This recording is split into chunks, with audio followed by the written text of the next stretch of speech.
सस्ती चीज़ हमेशा महंगी पड़ती है। आप देखिए कि लोगों का आम तौर पे नज़रिया ये होता है कि जब भी ख़रीदें तो सस्ती चीज़ मिल जाए या फिर महंगी चीज़ को सस्ता करवा लिया जाए। इसके पीछे क्या नज़रियात हैं? यानी ये जो हमारे जहन में एक पक्की सोच बनी हुई है कि हमने सस्ती चीज़ खरीदनी है। जी। अच्छा, बाय द वे रिसर्चेस ये बता रही हैं कि सस्ती चीज़ हमेशा कम से कम 2 दफ़ा खरीदनी पड़ती है। तो महंगा जब हमें कोई कोई सौदा लगता है तो उसके पीछे क्या वजह होती है कि अगर हम उन सवालात पर थोड़ा गौर कर लें, मिसाल के तौर पे जब भी हमें फील आए कि कोई चीज़ महंगी है तो उसका महंगा होना किसी के साथ कंपैरिजन की सूरत में ही हो सकता है ना। जी जी। यानी मिसाल के तौर पे जो चीज़ आप ख़रीदने वाले हैं वो कोई सर्विसेज हैं या कोई प्रोडक्ट है, तो उससे मिलने वाले जो फ़वाइद हैं, क्या उन फ़वाइद की निस्बत ये जो इसकी कीमत या चार्जेस हैं ये ज़्यादा हैं? तो इसका मतलब है कि अगर ये ज़्यादा हैं तो फिर गौर करना पड़ेगा कि फिर आप जिन फ़वाइद को चाहते हैं उन फ़वाइद को आपके जहन में क्या कीमत है जिस पर वो हासिल करना चाहते हैं। दूसरी बात यह कि जो सर्विसेज या कोई प्रोडक्ट आप हासिल करना चाहते हैं जी। उसके लिए आपने कहीं से इंफॉर्मेशन ली और ये पाया कि ये महंगा है या महंगी सर्विसेज हैं, तो फिर आप उसको किससे कंपेयर करें? क्या वही सेम फ़वाइद किसी दूसरी जगह कम चार्जेस में मौजूद हैं? फिर एक और चीज़ भी है, जो चीज़ हमें आज महंगी लगती है, मेरे पास आज कुछ पैसे हैं और मैं उस चीज़ को ख़रीदने के लिए जब सोचता हूँ तो मुझे लगता है कि ये महंगी है। तो इसका एक दूसरा पहलू ये है कि एक्चुअली मेरे वसाइल महदूद हैं और मुझे वो महंगी लग रही है। बहुत मुमकिन है कि जो चीज़ आपको महंगी लग रही हो किसी दूसरे के लिए वो सस्ती हो।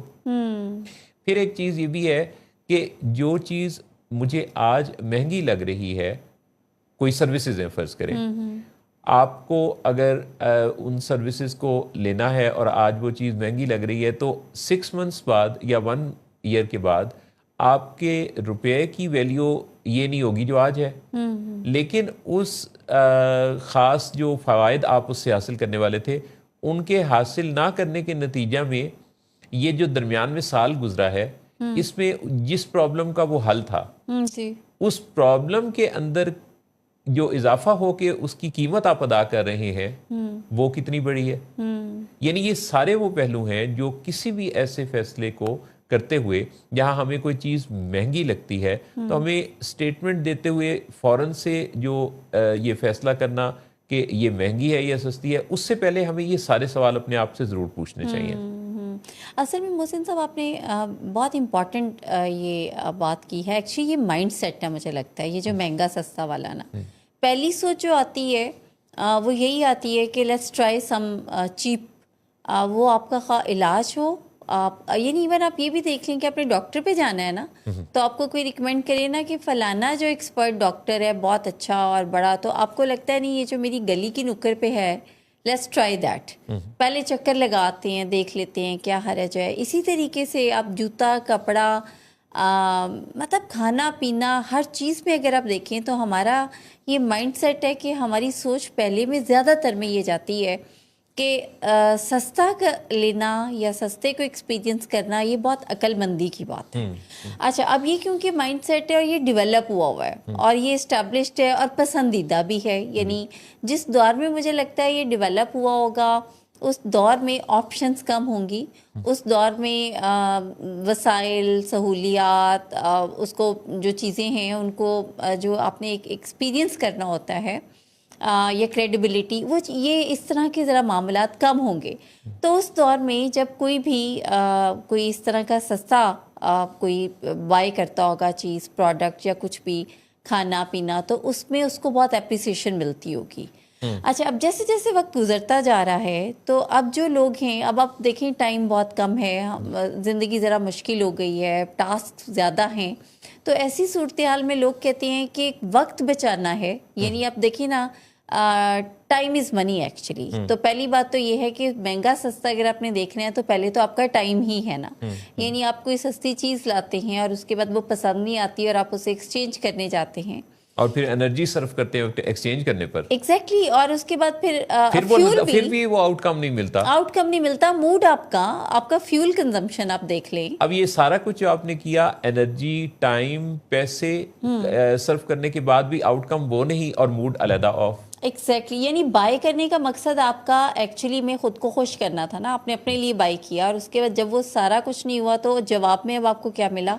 थोड़ी ख्वारी। अच्छा, ब्रांड का ये है यानी महंगी चीज़ का ये है कि आप सोच समझ के इन्वेस्ट कर रहे होते हैं। यानी मैं तो ये अक्सर ये सोचती हूँ मोहसिन साहब कि कोई भी चीज़ जो महंगी है ना, असल में वो आपकी इन्वेस्टमेंट है। एग्जैक्टली ये जो आपने इन्वेस्टमेंट का लफ्ज़ बोला, ये इतना अहम है जी कि कुछ जगहों पे हम जो एक्सपेंस करते हैं समझते हैं वो इन्वेस्टमेंट होती है, और कुछ जगहों पे जहां हम इन्वेस्टमेंट समझते हैं वो एक्सपेंसेस होते हैं। बेसिकली हेल्थ के शोबा में, कारोबार के शोबा में, या फिर आपके बिजनेस में, जी ये तीनों जगहों पे जो आप पैसे लगाते हैं वो इन्वेस्टमेंट है, जी क्योंकि इसका पे बैक आना है और इसका पे बैक आएगा बाद में। जी एग्जैक्टली। अच्छा, फिर इसमें ये चीज़ भी है कि आप जिस चीज़ को प्राइस समझ रहे हैं, क्या वो कोई आप प्रायोरिटी किस चीज़ की रखते हैं? आप उसकी प्राइस की प्रायोरिटी रखते हैं या आप वैल्यू एडिशन की और ट्रांसफॉर्मेशन की अहमियत रखते हैं? अगर आप ट्रांसफॉर्मेशन को वैल्यू देते हैं तो फिर आपकी प्राइस का जो सवाल है वो आपके जहन में नहीं आएगा।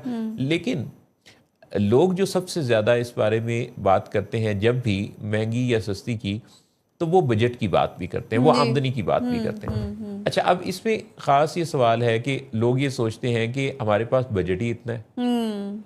अच्छा, उन्हीं लोगों से अगर पूछा जाए तो उनका बजट कुछ दूसरे कामों में ज़्यादा होता है जो कि लाइफ में वैल्यू ऐड नहीं कर रहे होते जी। और किसी खास जगह जहां से वैल्यू ऐड होनी होती है वहां के लिए उनके दिमाग में जो बजट एलोकेशन होती है वो कम होती है। इस बात का भी जरूर जायजा लेना चाहिए कि जो बजट एलोकेशन आपकी है वो किस खाने में कितनी है। अच्छा, फिर एक और चीज़ है, अगर हमें कोई चीज़ महंगी लगती है पर है वो इन्वेस्टमेंट, है हमारी जिंदगी में वैल्यू ऐड करने वाली, तो हम अपनी अगर आमदनी बढ़ाने पर काम करें तो कुछ अरसे के बाद हम अपनी जिंदगी में वो वैल्यू ऐड कर सकते हैं। You are very right. अच्छा, आपने अभी बड़ी अच्छी बात की है कि जैसे अगर हेल्थ रिलेटेड अगर आपकी स्पेंडिंग है तो वो समझे इन्वेस्टमेंट है। अच्छा, ये भी एक माइंडसेट है मोहसिन साहब, and this is very unfortunate कि हम हेल्थ पे जो हमारा एक्सपेंस है हम उसको इन्वेस्टमेंट नहीं समझते बल्कि ज़्यादा समझते हैं। हेल्थ, तालीम पर भी हाँ, और सेहत पर भी। मिसाल के तौर पे 1200 का बर्गर लेते हुए हमें ये ख्याल आता है कि खाना भी ना खाइए, ठीक, और 800 की किताब लेते हुए हमें ये लगता है कि यार ये किताब कॉम्प्लीमेंट्री ही मिल जाती, घर पे ही रहनी है। हाँ, या ये किताब को कॉपी कर लें। या हम बाज़ औक़ात देखते हैं कि जो भी बुक डिपोज हैं या ऐसी सेंटर्स हैं तो वहाँ लोग किताबें उठा के बस उसका दीबाचा या उसकी फहरिस्त पढ़ के ही अंदाज़ा लेना चाहते हैं, यानी उस पर वो पैसे इन्वेस्ट करते हुए उनके दिल को कुछ होता है। जी, जी। लेकिन खाने पर बड़ी आसानी से। तो ये हमारे कुछ माइंडसेट भी है कि हम जो चीज़ टेंजिबल है ना, यानी खाना जब खाते हैं तो पेट भरता है और डोपामीन को थोड़ा रश भी मिलता है, तो ये चीज़ हमें फिर जस्टिफाइड लगती है। जबकि कोई ऐसी चीज़ जो कि फौरी तौर पे, जैसे तालीम है, अब तालीम ने तो आपको शऊर दे के जो ज़िंदगी में फ़वाइद नज़र आने हैं वो थोड़े वक्त के बाद होंगे। जैसे एक्सरसाइज है, तो इंसानों का एक बहुत बड़ा मसला ये है कि जो चीज़ बाद में नतीजा देती है, मुझे ऐसे लगता है जैसे इंसानों का जो मसला भी है ना मोहसिन साहब बहुत बड़ा, वो ये है कि वो चाहते हैं कि जब तबाही हो रही हो ना, दैट्स समथिंग जिस पे अब हम कुछ स्पेंड कर लें। इंसानों का ये मसला भी है कि तबाही करने के बाद जंग बंदी पर मजा आता है। यानी उससे पहले ही जब जंग नहीं हो रही थी तो उसकी बंदी का उन्हें मजा नहीं आ रहा, मतलब कि प्रोएक्टिव अप्रोच नहीं है उनकी। अब आपने अक्सर देखा होगा कि लोग जब अपनी लैब्स करवाते हैं टेस्ट, यानी कोई डॉक्टर कह ही देता है, और मैं हर उस कंसल्टेंट को बड़ा अप्रिशिएट करती हूँ जो कोई भी प्रिस्क्रिप्शन देने से पहले कहता है कि जी लैब्स करा लें अपनी। तो जब वो लैब्स लकीली कुछ बेहतर आती हैं तो जो अगला जुमला सुनने को मिलता है वो ये कि हमें पैसे ही ज़ाया किए। भाई कैसे ज़ाया किए? आपको अपनी सारी कैलकुलेशंस पता चल गई हैं, आपका राइट ट्रीटमेंट हो गया है, आपको पता चल गया है कि अब मैंने कहाँ पे काम करना है और किस हिस्से पे मैंने अब काम नहीं करना, फूड इनटेक क्या है। मुझे ऐसे लगता है मोहसिन साहब कि हमारे मसाइल की वो सस्ता महंगा जो है ना, इसमें जो सबसे बड़ी रीज़न है वो हमारे बिलीफ्स ही हैं, क्योंकि हमने एक जहन बना लिया है कि हमने 1 2 3 जो है ना, ये जैसे आपने भी बताया कि एजुकेशन हो गई, हमारी हेल्थ हो गई, या हमारा कोई भी बिजनेस हो गया, फ्यूचर रिलेटेड कोई भी हमारी जो कोई सेफ्टी या सिक्योरिटी मेजरमेंट्स हैं, तो ये इस पे कोई काम करना जो है ना, इट इज़ वेस्टेज। अच्छा, दूसरी तरफ अगर आप देखें तो फिर हम लोग बहुत ज़्यादा दुखी, उदास, परेशान, कंसर्न भी हमारे होते हैं, और हमें होता है कि साडा की बनेगा बच्चियां दा, की बनेगा घर वालियां दा। तो भाई जब आपकी इन्वेस्टमेंट ही रॉन्ग साइड पे है तो फिर आपके गिले शिकवे करने का भी हक नहीं बनता, बस फिर you just have to enjoy.